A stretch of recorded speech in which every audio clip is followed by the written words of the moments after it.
I'm Bambi Francisco, and I'm speaking with Howard Hartenbaum. He's a venture capitalist at August Capital, which in March of this year raised a $650 million fund. Howard is also part of the Forbes Midas list of top venture capitalists, and I'm glad that he's here joining me now to talk about his investments as well as the venture capital industry. Howard, thanks for joining me. Thanks for inviting me.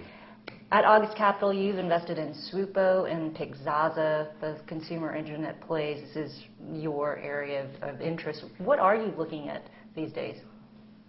August in general, we're kind of opportunistic investors.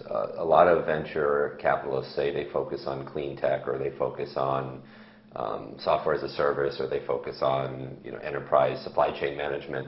We're a little bit different in that we focus on great entrepreneurs and great companies, and we don't look for things in certain sectors. So Swoopo is a good example. It's for those of you who aren't aware of it, it's a very different e-commerce model where the company is selling new products, but they use an auction to do it, and each time you bid in the auction, it costs you money to do so.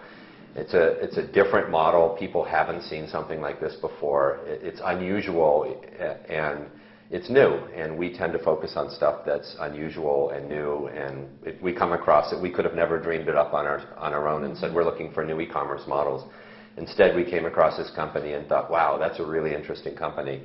And we approached them and talked with them and got the details of their business and got to know them and decided to make an investment. It's an interesting idea, and I wonder what's driving the consumption or usage. Is it people who are addicted to this game-like process, or is it people looking for discounts? Because you're going after both.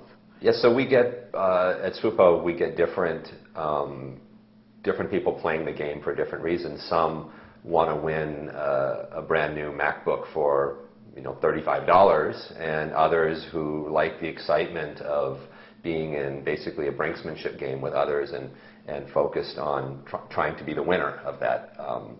And it's an exciting game. I played it before I invested in the company, but I'm no longer allowed to play it because that could be, an insider would be shill bidding, and you're not allowed to do that. So I can only take pleasure in all of you guys when you try it out and you have a good time doing it. Now, a company, a little known company, Project Fairbid, raised some money, and when that was written up, there were lots of reports saying that they were trying to legitimize the Swoopo business.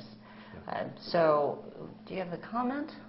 Yeah, so Swoopo is a fairly controversial business, or historically it was more controversial, and it's because it's doing something different. And when you go to eBay and you bid, it doesn't cost you anything to bid, so if you lose the auction, you don't really care. At Swoopo, when you bid, each time you bid, it costs you 60 cents. And so if somebody wins the auction and it's not you, you may have spent 60 cents, or you may have spent $60, or you may have spent $600, but you lose your bids in the process.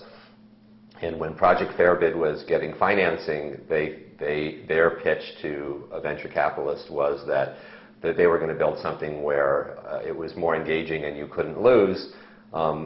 We had been building a feature we call Swoop It Now for Swoopo during that whole process, and I actually talked with some of the VCs who were considering investing in Project Fairbid.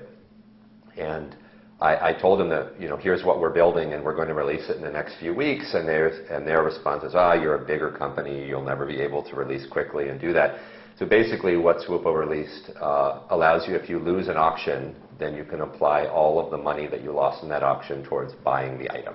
Mm-hmm. So if you enter an auction and you win the auction, great. But if you lose the auction, you can, let's say a MacBook is $1,500 and you spent $300 bidding, we'll sell you the MacBook now for an additional $1,200. So you basically pay what you would pay if you went to the store to buy it.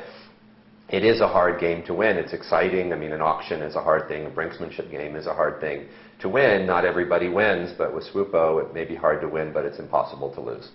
And I think that's why maybe there was some concern about legitimacy or the business. But in fact, if you play a game and you can't lose at the game, I would say that's a pretty interesting value proposition. So we're looking forward to seeing Project Fairbid launch. My reaction is, any great company should have great competitors, and they make you work harder and they make you do a better job, and they may figure out some things that we haven't, but we're already in 6 countries, and we're going to be launching another major market in Asia in the next couple of weeks. And so we're happy to just keep moving forward. Yeah, it's a great idea. As long as they can keep selling them for less than they have to buy them, right? Swoopo. As long as that's well, that's the challenge of business. Challenge of business. So August Capital has invested $10 million, just for anyone who doesn't know. Pixazza is another company of yours. So talk a little bit about how that's working. It's AdSense for pictures. How effective is this for the publishers? What's the click-through rate? Yep. So Pixazza is built by two great entrepreneurs. Jim Everingham and Bob Lisbon are the senior management in the company. And they've built a capability for publishers to monetize the pictures that they have on their website. And all the publisher needs to do is put 2 lines of code in their website. And any time a picture is rapidly getting an increase in the number of views on it, Pixazza grabs the picture, it runs it through a process to identify all of the items in the picture that are saleable, like what shirt I'm wearing, or what shirt you're wearing, or glasses, or shoes, or handbag, or whatever it may be, and puts that picture back on the publisher's site so that when visitors then see it, they can mouse over the picture and see what all the items are and buy them. It's similar to like.com in that way, right? Similar, but a bit different in that it actually works. And I don't mean to criticize. So we use a lot of crowdsourcing technology, and Jim Everingham came out of LiveOps, which is the expert in crowdsourcing.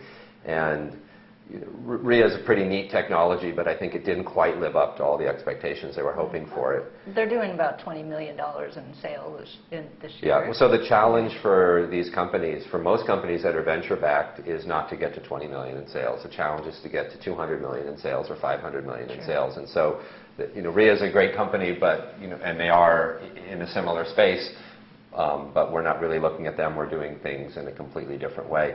We did the Series A financing along with CMEA, and nobody really cared when we funded it. And then 6 weeks later, Google Ventures made their first investment into Pixazza, and the press picked that up. And I guess when Google makes an investment in something, and the press coined the phrase, it's AdSense for pictures, and the fact that Google had put money into it, and they're doing a great job. Why didn't they just buy it? It's not for sale. So, the trick in our business is to build great companies that we have no intention of selling. We might be willing to sell a portion of them in the public market in the future, but right now we're not interested. They have great adoption right now. They have, with a small number of publishers who we've launched with, we're serving well over a rate of 3 billion pictures per year right now, and it's growing pretty quickly. And we're very happy with the company, and it's still very early days for them, but the team is great, and I think they're going after an interesting problem. Okay, well, congratulations with your 2 investments. Howard, you're going to stick around because we're going to talk about how someone gets funded by Howard Hartenbaum, one of the VCs with the Midas touch. I'm Bambi Francisco. You're watching Vader News.